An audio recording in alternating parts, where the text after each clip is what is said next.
Presented by Tata Tea Agni. Tata T अग्नि जोश जगाए हर रोज। मैं इस वक्त राम मंदिर परिसर में हूं, जहां अब से थोड़ी देर में प्रधानमंत्री नरेंद्र मोदी प्राण प्रतिष्ठा की पूजा में जुड़ने वाले हैं। और हमारे साथ यहां पर मौजूद हैं कई सारे ऐसे साधु संत और साथ ही राज्य रजवाड़ों से आए लोग जो कि अलग अलग जगहों से इस कार्यक्रम में शामिल होने आए हैं। आइए उनमें से कुछ से बात करने की कोशिश करते हैं। सर, अपना परिचय भी दें और ये बताएं कि आपके लिए ये दिन क्या अहमियत रखता है। राहुल जी, हमारा नाम जयेंद्र प्रताप सिंह है। I belong to the former royal family of Balrampur. आज यहाँ आने का अहमियत तो मतलब कोई शायद शब्द नहीं है इसको एक्सप्रेस करने के लिए, but on a personal note मेरे लिए ये बहुत ही फ्रूटफुल एंड फेयरफुल डे है। बिकॉज 1948-49 में जब ये राम मूर्ति को यहाँ पे इंस्टॉल करने की जो प्लानिंग हुई थी, वो असल में हमारे ग्रैंडफादर ने बलरामपुर में एक यज्ञ ऑर्गेनाइज किया था, जिसमें माय ग्रैंडफादर लेट महाराजा बलरामपुर, महंत दिग्विजयनाथ जी और के नैयर जी के बीच में जो फ्रेंडशिप थी उनकी। इस मूर्ति में भगवान राम के 10 अवतार का वर्णन मिलता है और बकायदा इस मूर्ति में ही उनकी आकृतियां भी 10 अवतार की बनाई गई हैं। कहा जाए तो दक्षिण भारत और उत्तर भारत दोनों के जोड़ने का प्रतीक भी है। फिलहाल उनके चेहरे पे अभी पीले रंग का कपड़ा ढका है और कहा यह जा रहा है कि जब प्राण प्रतिष्ठा होगी तब रामलला को पहले आईने में उनकी अपनी शक्ल दिखाई जाएगी। भगवान रामलला अपने घर यानी कि नए गर्भगृह में पधार चुके हैं।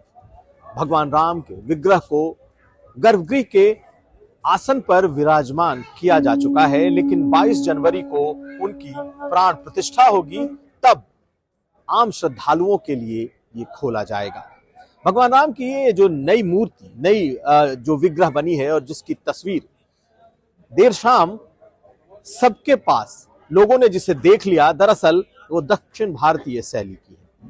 मैसूर के मूर्तिकार योगीराज ने उस मूर्ति को बनाया है और भगवान राम की श्वेत वर्ण की श्याम वर्ण की ये जो मूर्ति है, ये खड़ी मूर्ति है, यानी कि रामलला खड़ी अवस्था में है और कुछ 3-4 फुट उसकी ऊंचाई है।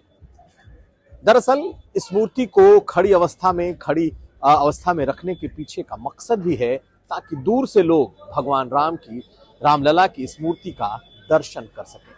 क्योंकि याद करिए कि जिस भगवान राम की मूर्ति पूजी जा रही है, जो 1949 में रामलला की मूर्ति का प्राकट्य हुआ, या फिर जिसे उस विवादित ढांचे में 1949 में रखा गया, जिन्हें रामलला विराजमान के तौर पर जाना जाता है और जिन्होंने अपनी पैरवी खुद लड़ी थी, यानी रामलला विराजमान के नाम से, उनकी मूर्ति बेहद छोटी थी और दूर से दर्शन भी भगवान राम के बहुत मुश्किल थे।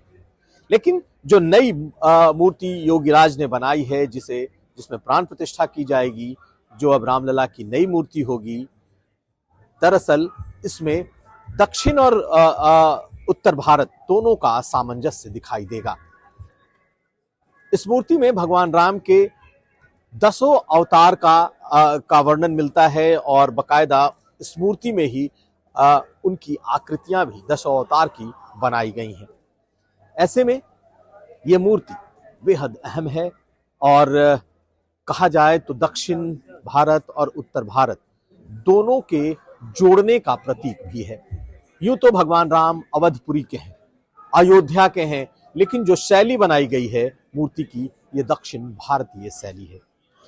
आज जब सत्येंद्र दास ने बात की तो वो भावुक से दिखे, क्योंकि 75 सालों से जिस रामलला की मूर्ति की पूजा हो रही है, आज उनके दर्शन का आखिरी दिन है। पुराने टेंट में, उसके बाद फिर मेकशिफ्ट मंदिर में जहां उन्हें रखा गया था, अब उन्हें भी गर्भगृह में ले जाया जा रहा है। यानी कि जो नए मंदिर का जो नया गर्भगृह बना है, उसमें दोनों मूर्तियां होंगी, जिसमें 22 जनवरी को जो प्राण प्रतिष्ठित की जाएंगी रामलला की वो मूर्ति, और साथ साथ रामलाल विराजमान की वो मूर्ति जिसे 75 सालों से पूजा जा रहा है, उसे भी रखा जाएगा। रामलला विराजमान की मूर्ति चल मूर्ति होगी, जिसे कभी कभार उत्सवों पर नगर भ्रमण के लिए निकाला जा सकता है, लेकिन नई मूर्ति, नया विग्रह जब प्राण प्रतिष्ठित होने के बाद रामलला के तौर पर पूजे जाएंगे तो वो अचल मूर्ति होगी। कुल मिलाकर के श्याम वर्ण की मूर्ति, खड़ी भगवान राम की मूर्ति और अचल मूर्ति ये है जिसमें उनके दशों अवतार देखे जा सकेंगे। तो रामलला अपने घर आ गए हैं और 22 तारीख से सभी श्रद्धालु उनके दर्शन कर सकेंगे। फिलहाल उनके चेहरे पे अभी पीले रंग का कपड़ा ढका है और कहा यह जा रहा है कि जब प्राण प्रतिष्ठा होगी तब रामलला को पहले आईने में उनकी अपनी शक्ल दिखाई जाएगी और उसके बाद प्रधानमंत्री मोदी उस मूर्ति की आंखों में यानी कि रामलला की आंखों में काजल लगाएंगे और फिर उसके बाद प्राण प्रतिष्ठा हो जाएगी, यानी कि लोगों के लिए इसे खोल दिया जाएगा। रोहित कांत मिश्रा के साथ कुमार अभिषेक, अयोध्या।